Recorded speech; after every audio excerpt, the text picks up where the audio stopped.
Hello everyone. Oh boy, it has been a long time since I filmed anything because I've been sick. I spent, well, really the first 3 weeks of August sick, and now I am okay-ish. And also now I have the house to myself, which is nice. Oh my god, my shirt is so wet. Sorry, I just showered. But it's finally time for me to talk about my July reading. Of which I believe 6 books are listed here. Okay, listen, obviously it's been a while since July, and I've read quite a lot in August. I mean, I've been sick, but like, what the hell else do I have to do but sit around and read, right? So I need to cast my mind back. But why don't we start with the first thing I finished? And that was Mycroft and Sherlock, The Empty Birdcage by Kareem Abdul-Jabbar and Anna Waterhouse. I bought this earlier this year because I own the first 2 books of the series and I wanted to have the third. Very enjoyable little series. Basically the premise is that they focus on Mycroft Holmes, who is Sherlock Holmes' older brother. And naturally they are murder mysteries, but Mycroft has a slightly different way of going about investigating.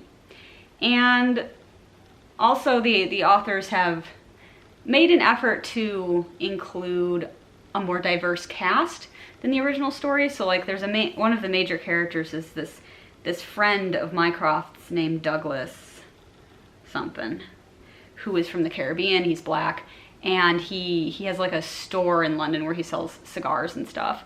And so Mycroft is close with this guy, and like they travel around together.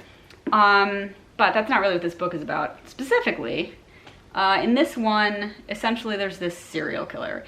Sherlock Holmes is in these books as well. He's naturally super curious about the serial killer. He really wants to try and catch him. He is at his last, 5 minutes of university and driving Mycroft insane because he wants to just like be a detective, and he contrives to get himself expelled, actually, which is just like, why are we doing this? But anyway, one of the victims of this mysterious killer turns out to be a distant relative of Queen Victoria, and so she asks Mycroft specifically for his help, and Mycroft kind of suborns Sherlock into it and is like, okay, well, you really want to investigate this, fine, go investigate it. Meanwhile, there's also another plot involving this woman that Mycroft is in love with named Eileen, who is Chinese, British, and she has a fiance who has gone missing, and so there's some like intrigue going on there. Based on kind of the way the book ends and the acknowledgements, it kind of sounds like they're not going to have a 4th book in the series, which is too bad because I would absolutely read it. Very fast read, enjoyable, and I really enjoy his take on the characters. Like, I like seeing the evolution of Mycroft as a character over time, and I also like seeing Sherlock. Like, he's in all of the books, Sherlock. The first book he's not in very much. He is a teenager. Well, really, he's a teenager in all 3 of them, but at this point, at least, he's like 19. But, he's more of a kid in the first book, and then in the second one, he is actually more involved in the plot. And so it's interesting to see his evolution as a detective and also just as a person, I guess. Anyway, great series. Definitely recommend. I know there are many modern, Sherlock Holmes pastiches out there that I have not read, but I have read this one, and it was excellent. Now, the next thing I finished. Goodness. Okay, let's talk about 4 Lost Cities by Annalee Newitz. This was an audiobook, nonfiction. Basic premise is that the author wanted to write about 4 ancient cities that have been lost, and how the people lived in those cities, why we know about them, and what kind of we can learn about the abandonment, whether sudden or gradual, of a city. Like, why does a city cease to exist? Now, one of them is Pompeii, and that's pretty obvious. I mean, of course, people stopped living in Pompeii after it was buried under, a mountain of ash. Although, of course, Pompeii, there is still a city of Pompeii. They went back eventually and built another one kind of right by it, right? But in the immediate aftermath, of course, nobody was going to be able to live there anymore. She also, this author is non-binary, fun fact, also writes about Çatalhöyük, which is in Turkey, and may have been one of the first cities ever, like 9,000 years ago. Depending on how you define city, it's apparently a subject of debate. And that's just very interesting to just read how the people, you know, how they lived, and they would live in these houses, like these, that were all basically the same, and they would just repaint the walls and like all over and over again, and they buried people underneath their floor. And then like these houses were like kind of over time stacked on top of each other, and it's kind of an issue because like eventually stuff might collapse, and then like you'd have your sidewalks collapsing because there were houses under there that obviously no one was maintaining. Maybe not the best way to build a city, but whatever. But people lived there for a long time. And this was before writing. Okay, they didn't have fucking writing. Like, they obviously had ways of recording certain things and communicating, but they didn't have an actual writing system, which is just fascinating. And the book also talks about a city that I cannot remember the name of in Thailand, or is it Cambodia? I think it's Thailand. Haha, I'm dumb. Listen, it's been a month. It's been a month and a half since I read this book, okay? And then also Cahokia, which is by St. Louis. So that's, I mean, I've been to Cahokia. I've seen the mounds there. That's all that's left, but it was an interesting book, for sure. I feel like I learned a little. Like, I really wanted more, honestly. I think I came away with it just kind of being like, no, but I want to know even more about these places. And you know, but it was interesting. Now let's talk about Small Gods. Small Gods by Terry Pratchett. I wanted to read, God, it's so long ago, like my brain's just like, who was I in July as a human being? Do I even remember? But I guess I really just wanted to reread this finally. I think I had just kind of time where I was waiting for a book from the library or something, and I was like, you know what? The perfect time to slip in Small Gods. I love this book. Okay, I love this book so much. Absolutely one of my favorite Discworld novels that doesn't have Sam Vimes in it. So the premise of this one, essentially, okay, I feel like the descriptions in the backs of these books are always just completely terrible. In this book, we have this sort of oppressive religion called Omnianism. They worship the god Om, and they're in their city-state called Omnia. And the main character is a novice, who just kind of seems destined to be a novice forever, named Brother. I'm not sure how old he's supposed to be. I think he's probably in his late teens, but that's not entirely clear. Oh, I'm sorry, I need to stop touching my hair. And one day, he is in the garden, gardening, and he hears a voice, and the voice is coming from a little tortoise. And the tortoise claims to be the great god Om, who has unfortunately spent several years stuck in the body of a tortoise and needs help. And then there's some war and some traveling and betrayal and a lot of drama and a lot of stuff about what does it mean to believe in a god and to follow. Like, there's so much interesting stuff about how, like, Am is constantly just like, yeah, sure, these prophets, whatever. And it's just kind of like these prophets just made their own stuff up. None of these, you know, rules are really coming straight from Am. And like, Brother has to go through a lot of kind of crises of faith, I guess, in trying to figure out what all of it means. And ultimately in getting to a point where he wants to call the gods out on the fact that they're not doing their, upholding their end of the bargain. Like, in Discworld, the gods exist, right? Gods exist, and they gain power from belief. And Am is quite worried here because he's starting to figure out nobody truly believes in him, and that's why he hasn't been able to turn himself back into like something cool that's not a tortoise. But Brother does, and that's why he can hear him. in his head, talking. It's a really good book. I mean, I really liked the ultimate kind of conclusion of where they kind of have to force the gods into actually making some promises of their own. And that the whole point is maybe you should care that, you know, let's see, that people will believe in whatever they say, and you got to come up with some actual good rules. I don't know. He's just like, listen, you have to listen to prayers. We have to bargain because you get the belief that allows you to kind of exist. My impression is that this book is set before the rest of the Discworld novels, just kind of, it feels like ancient times. Like there's this part where they go to what is basically an ancient kind of Greece, which is, they have philosophers all over the place. It's pretty funny. And there's so much in this. I can't even really get into it, but it's a wonderful book. And I mean, if you want to, like, also, if you haven't gotten into Discworld and it's intimidating because there's a million books in the series, you don't have to read them in order. This one stands alone. Like, these characters are no one you know, right?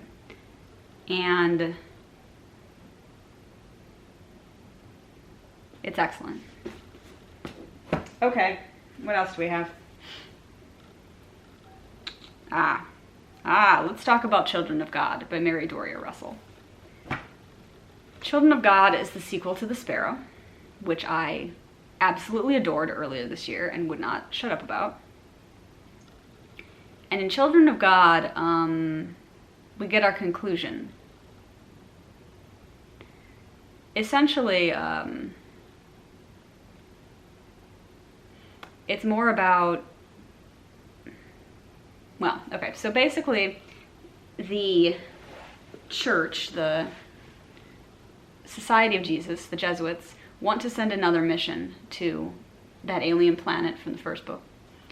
And they'll be better prepared this time, of course, but, you know, they still want to send another mission, and naturally they try to drag Sandaz into it, and he is adamant that he doesn't want to go, because obviously, like, his experience there was horrific. He doesn't want to go back.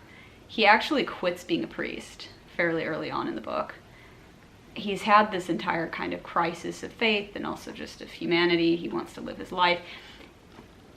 Funnily enough, in the acknowledgments, the author admits that she basically could think of no way to get him to go other than to kidnap him. And so that's just what happens. Like, they force him onto the ship and take him away.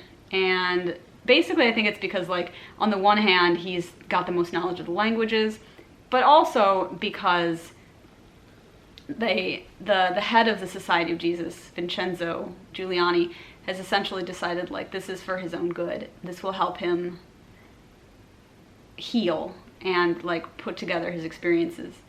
And it kind of does, I guess, reluctantly.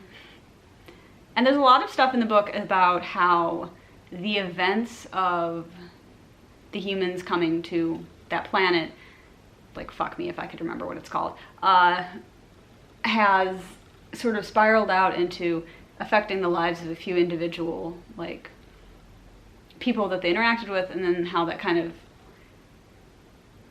changes their entire society actually over time. I think that she did a really good job balancing between kind of, she never really says the horrible things that happened to Sandaz were worth it because of this. Like, she doesn't say that. That's not the point that gets made. I was worried. But good things, or things at least, do come of the fact that the humans had been there and shook things up a bit. It was a very good book. I think The Sparrow was better, but I think that's just kind of partially because I guess I liked the characters more in The Sparrow, and I felt like we knew them a bit more. But this was still an excellent book. It was, you know, it was in no way a sense of, like, the sequel didn't need to exist, or, like, it was not significantly inferior, you know, like, sometimes that happens. But no, it was good. It was good, and I think that it really enables the series, the duology, I guess, to end on a lighter note. Like, the Sparrow really ends on a sad on a sad note. Like, this book ends with more hope, for sure. And it's just interesting to see everything that happens, and it was good. It was good. And finally, the final book. I guess there are only 5. Well, there's some books that I read quite a bit of in July, but I didn't finish until August, so you'll hear about that later. So let's talk about the final book, other audiobook, You Never Forget Your First by Alexis Coe.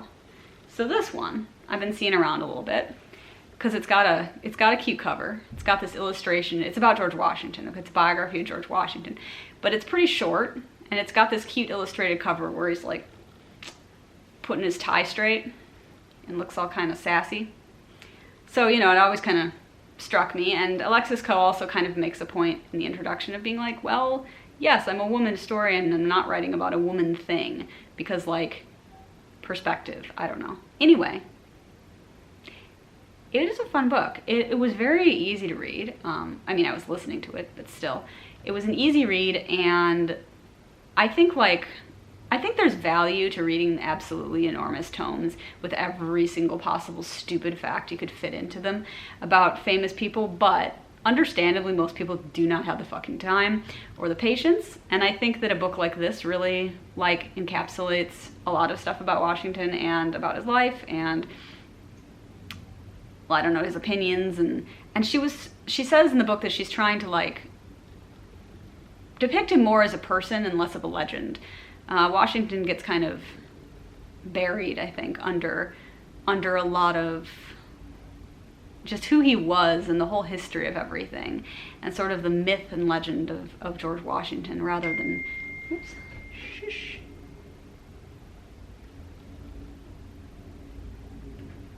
All right, since, I'm sorry, I am getting texts. Since the, well, I was in the middle of a sentence and now I don't know where that was going. But it's a fun book. Like, it's definitely written, there's parts of it where she just, like, lists things out, and those are fun to read.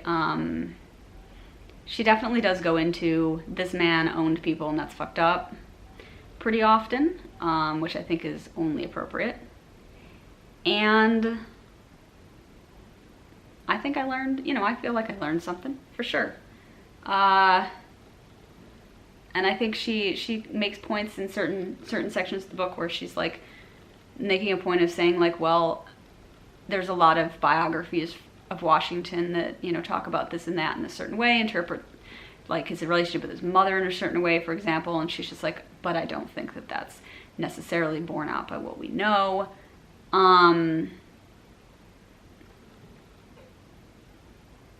Yeah, so I mean, if you're looking for a biography that gets into the real nitty-gritty, this is not it, because it is not long, right? But it does give, you know, it does give his life and the important parts, and just, he did a lot. He was an interesting person. Did you know he sort of started a war? Not the revolution. I think he does come across as a lot more human in this than he might otherwise. You know, both in positive and negative ways, I'm sure. So I would recommend this, like, if you're not really a biography person, you know? Because, I mean, I've seen those books. It's like Ron Chernow's fucking, like, this fucking thick book about whatever. And I've read some, and I like that kind of thing occasionally. But I hope that Alexis Coe writes another biography of some sort. Like, I enjoyed this book, and I would love to read more by her on a similar vein. I think she could have fun with, you know, another early president or something. I mean, I love a presidential biography. I don't read them super often, but I went through this whole phase when I was a kid where that was, like, all I wanted to read. Like, I was weird. I had a little obsession when I was in, like, 5th grade or something with learning about the presidents, and there's a lot of fun, funky facts in there. And I think also it's just, like, it's good to learn this kind of history, because we have kind of mythologized these characters in our minds and as Americans, and it leaves out a lot of like nuance as who they were as people. Like,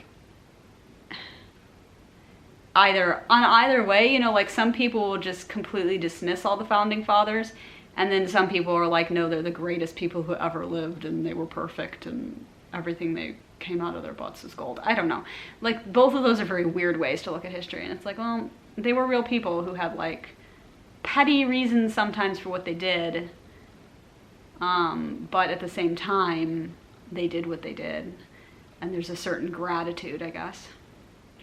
I don't know. Anyway, I recommend it. And I believe that that's it. So I think I have finally illuminated July. Now August, I'm gonna have quite the list. So you'll see that, I guess. But I think July was a successful reading month. It really was. So see you next time.